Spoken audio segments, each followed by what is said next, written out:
আজকে আমরা কথা বলবো হচ্ছে গিয়ে ঢাকা বোর্ড 2025 সালে আসা অধ্যায় 9 ত্রিকোণমিতিক অনুপাত থেকে যে প্রশ্নটা আসছে সেটা নিয়ে। তা আমরা এই ভিডিওর মাধ্যমে হচ্ছে গিয়ে বোর্ড সিকিউ সলভ করা শুরু করতেছি। যে আমাদের বোর্ডে যেসব সিকিউ গুলো আসছে আমরা অধ্যায় ভিত্তিক ভাবে সবগুলো সিকিউ সলভ করব।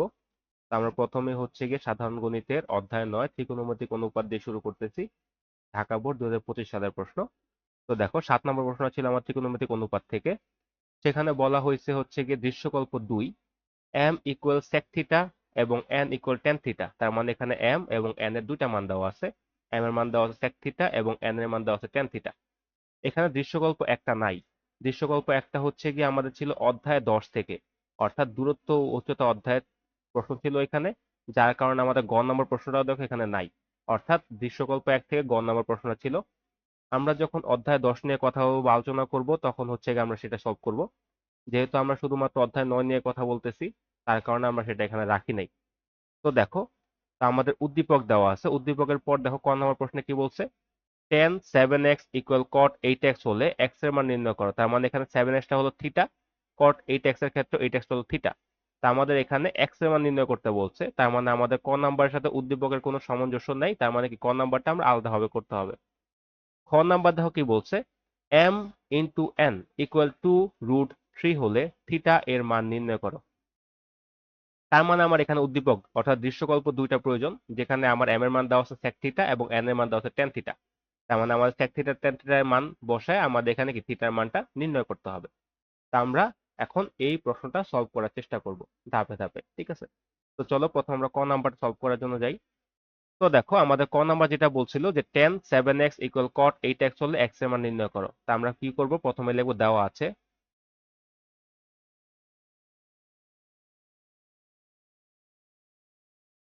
আমরা প্রথমে লিখবো দেওয়া আছে,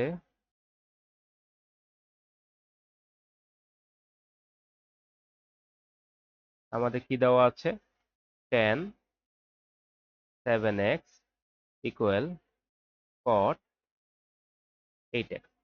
তো দেখো আমাদের এটা সলভ করার জন্য একটা বেসিক প্রয়োজন, আমরা বেসিকটাকে শিখি যে আসলে আমরা এটা কিভাবে সলভ করতে পারি। তো দেখো আমরা এখানে ট্যান আর কটের কথা বলছে, তা আমরা যদি দেখি ট্যান আর কটের জন্য আমরা কি কি মান শিখছিলাম। তা আমরা যদি দেখি থিটার মান কি কি শিখছিলাম আমরা, 0 ডিগ্রি, 30 ডিগ্রি, 45 ডিগ্রি, 60 ডিগ্রি এবং 90 ডিগ্রি। আমাদের এখানে ট্যান আর কটের কথা বলছে, তা আমি এখানে কি লিখবো, ট্যান থিটা। তো দেখো ট্যান থিটার মানগুলো আমাদের ক্যালকুলেটর বসাই আসলে পাওয়া যায়, কিন্তু আমরা আসলে শিখে ফেলবো মানগুলা, ঠিক আছে? তো দেখো ট্যান থিটার মান সহজে মনে রাখার জন্য 0 ডিগ্রির মান হচ্ছে 0, 30 ডিগ্রির মান হচ্ছে আমাদের 1/√3, 45 ডিগ্রির মান হচ্ছে আমাদের এখানে 1, 60 ডিগ্রির মান হচ্ছে আমাদের √3 এবং 90 ডিগ্রির মান হচ্ছে আমাদের ইনফিনিটি। তো দেখো, তুমি যদি ট্যান থিটার মানটা মুখস্থ করতে পারো বা মনে রাখতে পারো তাহলে কট থিটা পুরোপুরি ইজি। কট থিটার মানটা কিরকম দেখো, আমি যদি ট্যান থিটার মানগুলোকে উল্টা করে লিখি তাহলে কট থিটা হয়ে যায়। তার মানে কি আমাদের কট 0 ডিগ্রির মান কি হবে, ট্যান 90 ডিগ্রির মানটা আছে, তাহলে আমাদের ইনফিনিটি।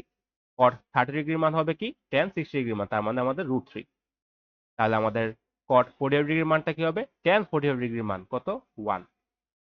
কট 60 ডিগ্রির মান হবে কি, ট্যান 30 ডিগ্রির মান, তার মানে 1/√3। এবং আমাদের এখানে কট 90 ডিগ্রির মানটা কি হবে, ট্যান 0 ডিগ্রির মান, তার মানে 0।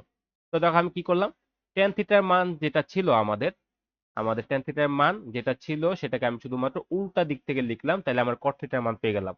তাহলে আসলে এটা মুখস্থ করা বেশি কঠিন কিছু না, শুধুমাত্র ট্যান থিটাটা মনে রাখো, তাহলেই কট থিটা সহজেই আমাদের মনে থাকতেছে, ঠিক আছে?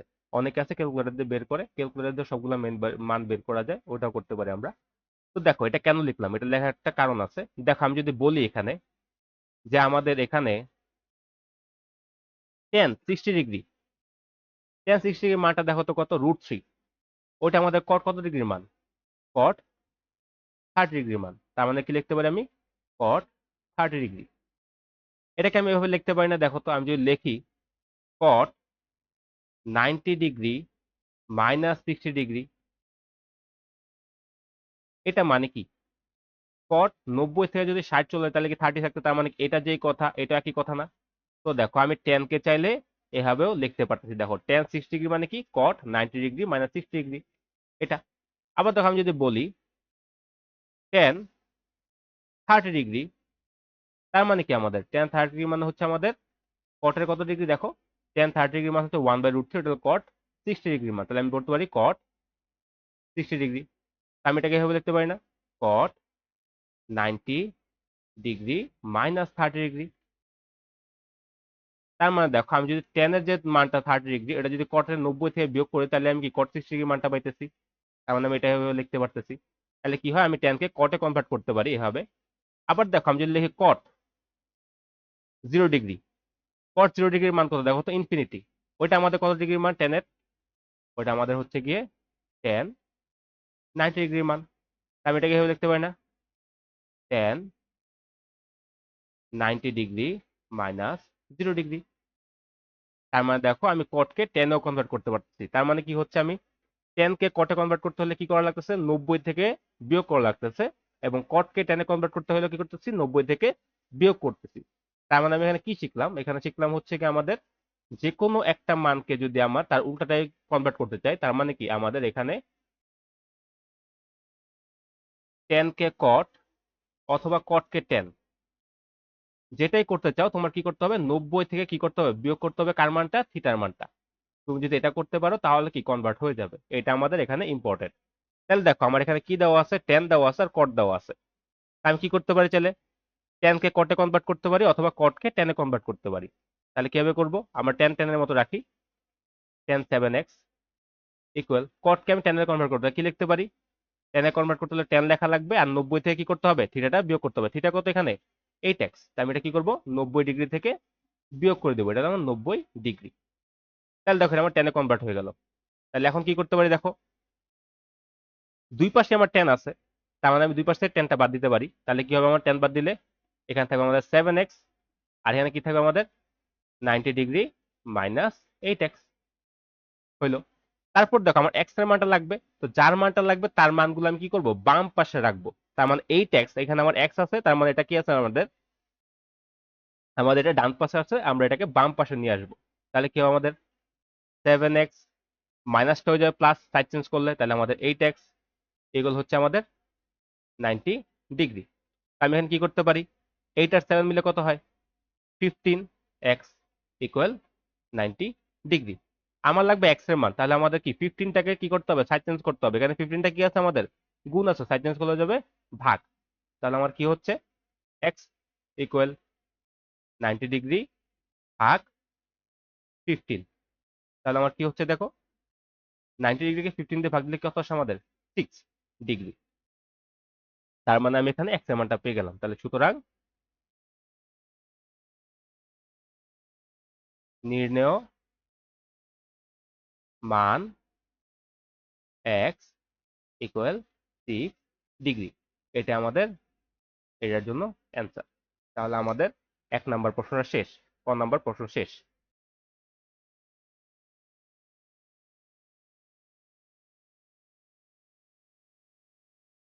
তাহলে আমি এর মাঝখানে দাগ টেনে দিই। আমার এইটুক ছিল হচ্ছে গিয়ে আমাদের উত্তর, এবং এইটুক ছিল বেসিক যে আমার এটা সলভ করতে আমার কিভাবে করতে হইতেছে। আশা করি সকলে বুঝতে পারছো। এখন আমরা সলভ করব 7 নাম্বারের খ। তো দেখো খ এর জন্য আমাদের উদ্দীপকটা প্রয়োজন ছিল।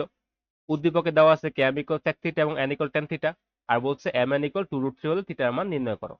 তারপর প্রথমে কি করব, প্রথমে লিখবো আমাদের দেওয়া আছে, দেওয়া আছে কি দেওয়া আছে আমাদের, এম ইকুয়াল sec থিটা, আর কি দেওয়া আছে আমাদের, এন ইকুয়াল tan থিটা। তো আমি যদি এই মানগুলো সমীকরণে বসাই দিই তাহলে আমাদের হইতেছে, তা আমাদের এখানে কি করতে পারি, প্রথমে লিখতে পারি আমাদের কি, এম এন ইকুয়াল কি আমাদের 2√3। এরপর আমি মানগুলো বসায় দিই। মান এম এর মানটা কি আমাদের sec থিটা, কিন্তু এন এর মানটা কি আমাদের এখানে tan থিটা ইকুয়াল আমাদের 2√3। এখন বুঝতে হবে আমি কিভাবে থিটার মানটা বের করবো। আমার থিটার মান দরকার, আমার sec দরকার নেই, tan দরকার নেই, ঠিক আছে, আমার দরকার থিটার মানটা। তো দেখো আমাদের এখানে কি করতে হবে, যেভাবেই হোক sec থিটা tan থিটাকে আমাদের বাদ দিতে হবে। তাই বাদ দেওয়ার জন্য কি করতে পারি, প্রথমে আমাদের একরকম বানাইতে হবে, একরকম বানায় ফেললে আমাদের আসলে কাজটা কাছাকাছি চলে যাবে। তাহলে আমার sec কে এবং tan কে একই রকম ভাবে কনভার্ট করতে হবে, অর্থাৎ একটা মানে কনভার্ট করতে হবে।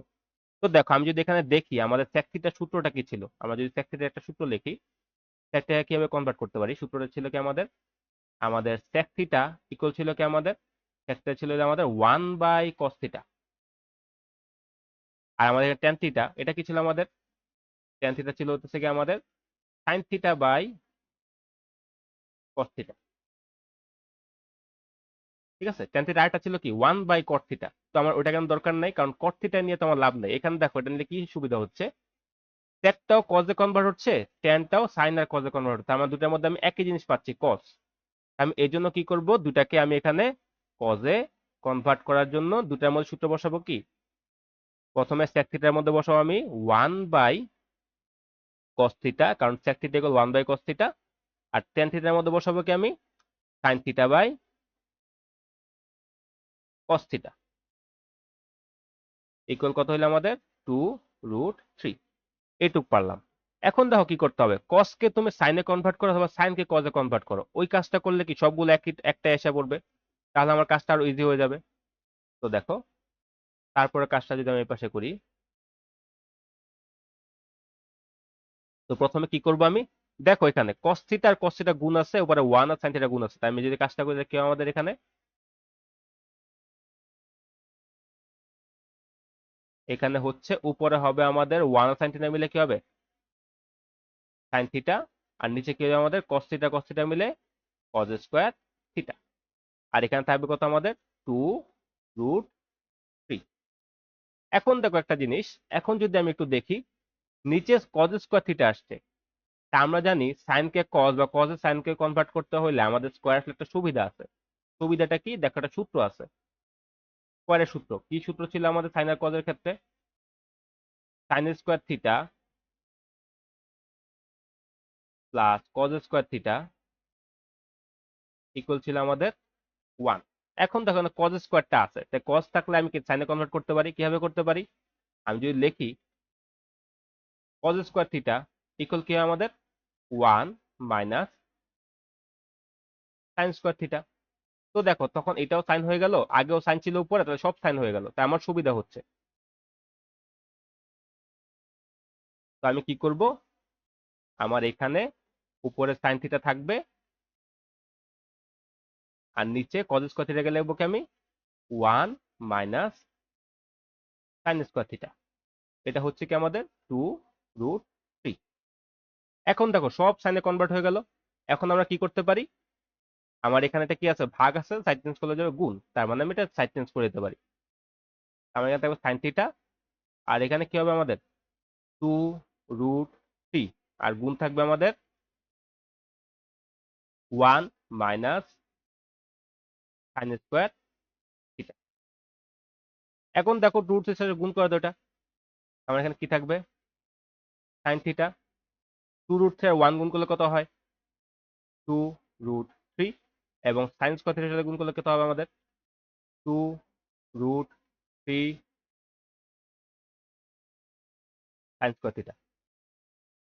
এখন আমরা কি করতে পারি, এখন দেখো সব এক পাশে আনো, -2√3 সাইন স্কয়ার থিটা যেটা আছে, আমি সাইড চেঞ্জ করে আনি তাহলে কি হবে আমাদের প্লাস হয়ে যাবে, তা আমাদের 2√3 সাইন স্কয়ার থিটা, সাজায় লিখতেছি একেবারে, যেটার মধ্যে সাইনের পর সবচেয়ে বেশি সবার আগে লিখলাম। তারপর দেখো এই পাশে ছিল সাইন থিটা, এটা আমাদের পরে লিখবো, অর্থাৎ সাইন থিটা, এবং লাস্টে দেখো আমাদের কি 2√3, যেটার মধ্যে কোনো সাইন থিটা নাই, তার মানে এটা যদি সাইড চেঞ্জ করে আনি এই পাশে, তাহলে কি হবে আমাদের -2√3 ইকুয়াল 0। তার মানে সব এক পাশে এনে সুন্দর করে সাজায় ফেলছি। এখন দেখো একটা জিনিস আমার কি আছে, আমি যদি এটা দেখি নর্মালি আমার দেখতে কিরকম হইতেছে, সাইন স্কোয়ার থিটাকে তুমি এক্স ধরো, এখানে সাইন স্কোয়ার থিটা যদি আমার এখানে এক্স হয়, তাহলে দেখতে কিরকম হইতেছে আমার এটা, যে আমাদের 2√3 এক্স স্কোয়ার, দেখতে হচ্ছে এরকম 2√3 এক্স স্কোয়ার, পরে কি আমাদের প্লাস এক্স মাইনাস 2√3 ইকুয়াল কত আমাদের 0। তো দেখো এটা আমাদের কি হয়ে গেল, আমাদের একটা সমীকরণ হইলো, যেটার মধ্যে কি এক্স এর পাওয়ার কত 2। ঠিক আছে, তা আমার এরকম সমীকরণ থাকলে আমরা কি করি, সহজে মিডল ফ্যাক্টর করতে পারি। তো আমরা এখানে মিডল ফ্যাক্টরের কাজটা করতে পারি। তো আমরা চলো মিডল ফ্যাক্টরের কাজটা কিভাবে করে আমরা আগে দেখি। তা আমাদের এখানে সমীকরণটাকে আমি ওই পেজে নিয়ে যাই। তাহলে দেখো আমি এখন এটার মধ্যে কাজ করব। তা আমি কি কাজ করতে পারি এখানে? আমাদের দেখো এটা মিডল ফ্যাক্টর করতে হবে। তো মিডল ফ্যাক্টর করার নিয়মটা কি ছিল? ফার্স্টে হচ্ছে দেখতে হবে এক্স স্কোয়ারের আমাদের সহগ এবং লাস্টে ধ্রুবপদের সহগ, এই দুটোর গুণফল। তা আমি যদি 2√3 আর এখানে 2√3 গুণ করি, তা আমি কি পাচ্ছি? আমাদের এখানে হয়ে যাবে হচ্ছে গিয়ে 2√3, যে দুটো আছে তাহলে কি দুটার উপর স্কোয়ার।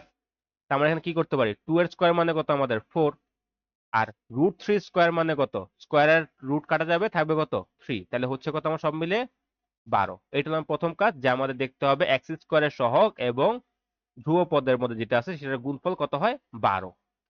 তারপরে কাজটা কি, এই 12কে আমার ভাঙাইতে হবে, দেখতে হবে কি কিভাবে ভাঙানো যায়। তো কি করতে পারি আমি? 12 একে 12, 6 দুগুণে 12, 3 চারা 12, এটা করতে পারি।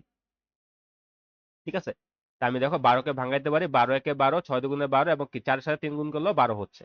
এটা করে কি করব দেখবো। আমার দেখো এখানে ধ্রুবপদের আগে যে আমাদের সিম্বলটা আছে, সংখ্যাটা দেখো, ধ্রুবপদের আগে যে আমাদের চিহ্নটা আছে, কি চিহ্ন? মাইনাস চিহ্ন। তার মানে কি করতে হবে আমাদের? এই মাইনাস করে আমার মাঝখানের পদ টানতে হবে। মাঝখানের পদের সহগ কত? 1। তার মানে আমার কি করতে হবে দেখো, 12 থেকে 1 বিয়োগ করলে হয় 11, এটা 1 হয় না। 6 থেকে 2 বিয়োগ করলে হয় আমাদের 4, এটাও 1 হয় না। 4 থেকে 3 বিয়োগ করলে হয় 1। তার মানে আমার এটাই আসলে মিডল ফ্যাক্টরের জন্য আমাদের প্রয়োজন। তা আমরা কি করব, এই যে 4 আর 3 নিয়ে মিডল ফ্যাক্টরের কাজটা করব। তো আমি কি করতে পারি? প্রথম কাজ হচ্ছে আমাদের এখানে 2√3 এক্স স্কোয়ার লিখে ফেলা। তারপর আমার প্লাস চিহ্ন আছে, প্লাস চিহ্নটা বসাবো। লাস্টে মাইনাস চিহ্ন আছে, বসাবো। এরপর দেখো কি আছে, 2√3 বসাইলাম, ইকুয়াল কত ছিল 0। প্লাসে মাইনাস এখানে কি হবে? মাইনাস। এখন হলো কি দেখো, যে বড় কি 4, আমি এখানে 4 দিব, আর এখানে মাঝখানে কি ছিল এক্স, এই যে 4x। এখানে ছোট কি 3, তাহলে আমার এখানে কি হবে 3x। এই হলো আমাদের মিডল ফ্যাক্টরের কাজ। তাহলে আমরা এই কাজটা কার জন্য করব? এই কাজটা হচ্ছে গিয়ে আমাদের এখানে এটার জন্য করতে হবে। তো আমি যদি এটার জন্য কাজটা করি তাহলে কি হচ্ছে দেখো, তা আমাদের সেম কাজটার মধ্যে এখানে কি হবে, যে আমার প্রথমে আছে কি 2√3 সাইন স্কোয়ার থিটা লিখে ফেলো। আমরা কিন্তু এটার কাজটা ওই পেজে করছিলাম। তাহলে 2√3 সাইন স্কোয়ার থিটা। এরপর কি আছে আমাদের? প্লাস, আর এখানে কি লাস্টে হবে কি আমাদের? -2√3 ইকুয়াল 0। প্লাসটা মাইনাসে কত আমার এখানে? মাইনাস। তাহলে দেখো আমার এখানে কি ছিল? এখানে ছিল হচ্ছে 4 আর 3, 4 আর 3 দিয়ে আমার একটা কাজ হয়ে যাচ্ছিল। তাহলে আমি এখানে কি লিখবো? এখানে লিখতে হবে আমাদের 4 সাইন থিটা, আর এখানে আমাদের 3 সাইন থিটা। ভালো করে একটু দেখো এই সমীকরণটা এবং আগের সমীকরণটা কোনো চেঞ্জ আছে কিনা। এখানে আমরা কি করছি, শুধুমাত্র সমীকরণটাকে ভাঙায় লিখছি এমন ভাবে যাতে আমরা কমন নিতে পারি। দেখো 4 সাইন থিটা থেকে যদি আমি 3 সাইন থিটা বিয়োগ করি, আসলে সাইন থিটাই পাচ্ছি। আর বাকি সব দেখো আগেরটার মতোই ছিল, তার মানে আমি এখানে তেমন কোনো কাজ করি নাই। এখন আমি কি করব, এই যেটার মধ্যে দেখো প্রথম দুটো থেকে কি কমন যায়, আমি কমন নিব। তো দেখো প্রথম দুটো থেকে কি হচ্ছে আমাদের, 2 কমন যাচ্ছে এবং একটা সাইন থিটা কমন যাচ্ছে। তাই আমি যদি কমন নেই, কি কমন নেওয়া যায়? 2 সাইন থিটা, এটা কমন নিতে পারি। তো কমন নেওয়া মানে কি, ওটা দিয়ে ভাগ করা। তাহলে দেখো 2√3 সাইন স্কোয়ার থিটাকে 2 সাইন থিটা দিয়ে ভাগ করো, কি হয়? 2 দিয়ে ভাগ করলে 2টা চলে যাবে, এবং সাইন থিটা দিয়ে ভাগ করলে একটা সাইন থিটা কমে যাবে। তাহলে থাকবে কি, √3 থাকবে একটা, এবং আরেকটা সাইন থিটা থাকবে, গেল। এবং দেখো আমি 2 সাইন থিটা থেকে 4 সাইন থিটা ভাগ দিই, তাহলে কি থাকবে আমাদের? 2 দিয়ে 4কে ভাগ দিলে থাকবে কত আমাদের? একটা 2, এবং সাইন থিটা দিয়ে ভাগ দিলে কি থাকবে? আর কিছু থাকবে না, 1 হয়ে যাবে, তার মানে 2। সেম ভাবে আমার এখানে দেখতে হবে কি কমন যায়। এখানে দেখো তো আমাদের কি কমন যাচ্ছে, এখানে 2 কমন যায় না, সাইন থিটাও দুটার মধ্যে নাই যে কমন নিব, শুধুমাত্র √3 কমন যায়। কেন? 3 কে ভাঙে আমি কি পাই? দুটো √3 পাই, এই জন্য √3 কমন দিতে পারি। তা আমি এখানে কমন দিব একটা √3। তো √3 কমন না মানে কি, √3 দিয়ে ভাগ দাও। তো 3 কে √3 দিয়ে ভাগ দিলে একটা √3 থাকে। কারণ দেখো আমাদের এখানে হচ্ছে গিয়ে 3 মানে হলো √3 ইন্টু √3। কেন? এই দুটো মিলে হয় √3 স্কোয়ার, আর √3 স্কোয়ার মানে কি, স্কোয়ার রুটে কাটা গিয়ে আমাদের 3 থাকতেছে। এই জন্য আমি এভাবে লিখতে পারি। তাহলে কি করছি আমরা, √3 ইন্টু √3 এর মধ্যে একটা √3 কাটাকাটি করছে, একটা √3 রয়ে গেছে। তাহলে আমাদের √3 থাকলো এখানে আমাদের সাইন থিটা।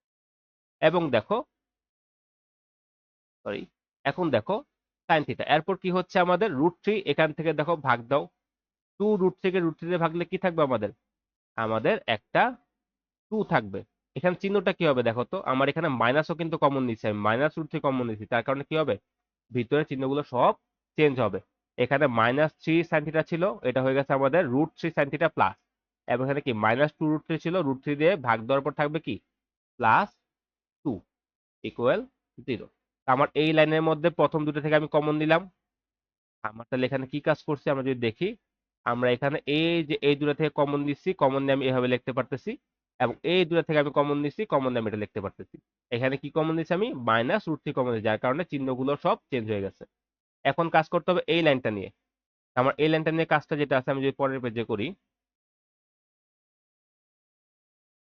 তো দেখো পরের কাজটা কি হবে আমার এখানে, যে আমার দেখো এখানে root three sine theta plus two, root three sine theta plus two দুটার মধ্যে কমন, আমি কি করতে পারি, দুটা থেকে এটা কমন নিতে পারি। তো কমন নিলে কি হবে আমাদের, root three sine theta plus two দুটার মধ্যে আমাদের কমন, এবং এখানে দেখো বাকি যেটা আছে ওইটা চলে যাবে আরেকটা ব্রেকেটের ভিতর, অর্থাৎ কি দেখো two sine theta minus root three এটা চলে যাবে আরেকটা ব্রেকেটের ভিতর, তাহলে two sine theta minus root three equal কি হবে জিরো। তার মানে কি করছে আমি, দুইটা যে ব্রেকেটের ভিতর যেটা আছে কমন ছিল তাই কমন নিলাম, যার কারণে বাকিগুলো আরেকটা ব্রেকেটের ভিতর চলে গেল। এখন দেখো root three sine theta plus two into two sine theta minus root three এই দুটা ইকুয়াল জিরো, তার মানে কি তারা আলাদা আলাদা হবে জিরো। তাহলে কি লিখতে পারি, হয় root three sine theta plus two equal zero, অথবা two sine theta minus root three equal zero. তাহলে আমার এখানে কাজ করলে কি হয় দেখো, আমি যদি কাজ করি তাহলে কি হবে, root three sine theta equal হচ্ছে কি প্লাস টু এর পাশে গেলে হয়ে যাবে মাইনাস টু, তারপর সাইন থিটা ইকুয়াল কি হচ্ছে আমাদের দেখো, এটা যদি করি রুট থ্রি গুণ আছে হয়ে যাবে ভাগ, তাহলে মাইনাস টু ভাগ রুট থ্রি। আর এখানে কি হবে আমাদের দেখো, এখানে হচ্ছে আমাদের টু সাইন থিটা ইকুয়াল কত হয়ে যাবে আমাদের রুট থ্রি, কারণ এখানে ছিল মাইনাস, সাইন চেঞ্জ হয়ে যাবে প্লাস, চিহ্ন চেঞ্জ হয়ে যাবে। আর এখানে সুতরাং সাইন থিটা ইকুয়াল কত হবে আমাদের, টু আছে গুণ, সাইন চেঞ্জ হয়ে যাবে ভাগ, তাহলে রুট থ্রি বাই টু, এটা পাইলাম।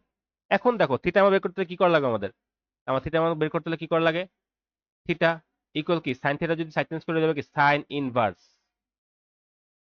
সাইন ইনভার্স ওয়ান, আর এখানে কি মাইনাস টু ভাগ রুট থ্রি, এরকম কিছু একটা করতে হবে। তো দেখো আমার এরকম কিছু একটা করে মানটা বের করতে হবে। তা আমরা যদি একটু দেখি ক্যালকুলেটারে আসলে মানটা কিরকম হয়, তো দেখো এখানে থিটার মানটা বের করতে হলে কি করা লাগবে আমাদের, sine inverse minus two by root three. আমি যদি এটা করি কি করতে হবে দেখো, প্রথমে শিফটে ক্লিক করতে হবে, কেন, কারণ নর্মালি এখানে সাইন লেখা আছে, তো শিফটে ক্লিক করে যদি আমি সাইনে ক্লিক করি দেখো সাইন ইনভার্স এসে পড়ছে। এরপর কি আছে মাইনাস টু, মাইনাস টু, তারপর কি ভাগ চিহ্ন, এই যে ভাগ চিহ্ন দিলাম, তারপর root three, root three bracket close, এটা হলো ফার্স্ট ব্রেকেট, এখন তো আরেকটা ব্রেকেট আছে ওটার জন্য ব্রেকেট ক্লোজ করলাম। দেখো তো কত আসে, ম্যাথ ইরর। এখন ম্যাথ ইরর কেন আসতেছে এটা একটু বুঝতে হবে। তো দেখো আমরা যদি আবার একটু দেখি, এই যে ভিতরে যেটা সেটা যদি কাজ করি তাহলে কি আসে দেখো তো, মাইনাস টু ভাগ রুট থ্রি, কত আসে দেখো তো মানটা, মাইনাস 1.1547। আমরা যদি এখন একটু দেখি এটা আসলে কি হইতেছে, আমার এখানে কি আসলো, যে আমাদের এই যে মানটা, এই যে মানটা এটা আসলো কত আমাদের, মাইনাস 1.1547 সামথিং, এইটা আসলো। দেখো সাইনের ক্ষেত্রে আমাদের একটা রেঞ্জ আছে, যে আমাদের সাইনের মানগুলো সব এই একটা রেঞ্জের ভিতর হয়। আমরা যদি একটু দেখি দেখো সাইনের মানগুলো কিরকম, আমাদের এখানে কি ছিল, সাইন 0 ডিগ্রি মান কত, জিরো, সাইন 30 ডিগ্রি, 30 ডিগ্রি মানটা কত আমাদের, 30 ডিগ্রি মানটা হচ্ছে আমাদের হাফ, সাইন 45 ডিগ্রি এর মান কত আমাদের, ওয়ান ভাগ রুট টু, সাইন 60 ডিগ্রি এর মান কত আমাদের, রুট থ্রি বাই টু, এবং সাইন 90 ডিগ্রি এর মানটা কত আমাদের, এটার মানটা হচ্ছে আমাদের গিয়ে ওয়ান। এই যে মানগুলো ক্যালকুলেটারে বসায় দেখো সবগুলাই হচ্ছে কি আমাদের মাইনাস ওয়ান থেকে বড় এবং প্লাস ওয়ান থেকে ছোট মান। অর্থাৎ সাইনের মান সবসময় -1 থেকে +1 এর ভিতর হয়। অর্থাৎ সাইনের রেঞ্জটা কিরকম, -1 থেকে সাইন থিটার মানগুলা হয় +1 এর ভিতরে। অর্থাৎ +1 হইতে পারে, দেখো এই যে +1 আছে, এবং -1 হইতে পারে, কিন্তু এর বাইরে কখনো হবে না। তো দেখো আমার এই যেখানে যে মানটা আসছে, এটা কত, -1.15, তার মানে কি -1 এর থেকে বাইরে, যার কারণে আমার এটা কি ম্যাথ ইরর দিচ্ছে, কারণ সাইনের মান, এই মানের জন্য কোনো সাইনের মান নাই। তার মানে আমরা এটা কি লিখতে পারি, আমরা এখানে লিখে দিব অগ্রহণযোগ্য। আমরা এখানে লিখব অগ্রহণযোগ্য। কারণ কি, কারণ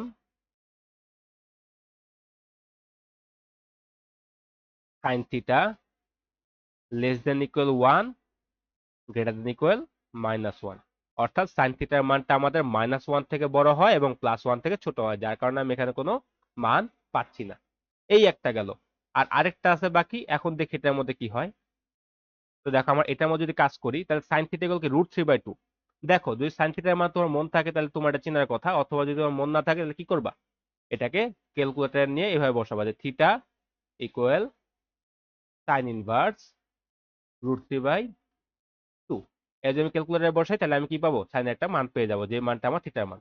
তা আমি দেখো এখানে কি করতে পারি, আমার মানটা মুখস্থ।